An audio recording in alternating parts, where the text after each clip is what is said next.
আজকের অনুষ্ঠানে সম্মানিত সভাপতি, মাননীয় প্রধান অতিথি, বিশেষ অতিথিবৃন্দ, শ্রদ্ধেয় শিক্ষক মন্ডলী এবং অভিভাবক বৃন্দ ও প্রিয় ভাই বোনেরা, আসসালামু আলাইকুম ও আদাব।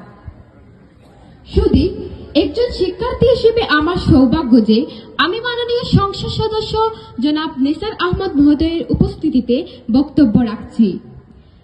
আমি ছাত্রছাত্রীদের পক্ষ থেকে মাননীয় সংসদ সদস্য এবং অতিথিবৃন্দকে উষ্ণ অভিনন্দন এবং শুভেচ্ছা জ্ঞাপন করছি। সকল সম্মানিত অতিথিবৃন্দে আরো সুন্দর এবং বর্ণাঢ্য জীবন কামনা করছি।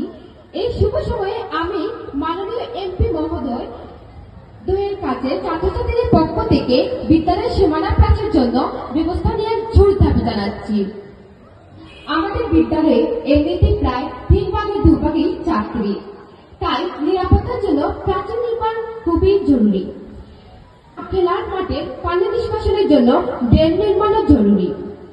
এছাড়া পাঠাগারের বইপত্র, খেলাধুলা উপকরণ সহ যত ধরনের শিক্ষা সামগ্রী দিয়ে সহযোগিতা করা যায় আমি মাননীয় সংসদ সদস্য নিসার আহমদ, আমাদের ইউনিয়ন চেয়ারম্যান জনাব মিলন বক্স সহ সকল অতিথিবৃন্দের কাছে বিনীতভাবে এ সকল বিষয়ে সব ধরনের সহযোগিতা কামনা করে সবার প্রতি আমার সালাম ও আদাব জানিয়ে আমার বক্তব্য এখানেই শেষ করছি।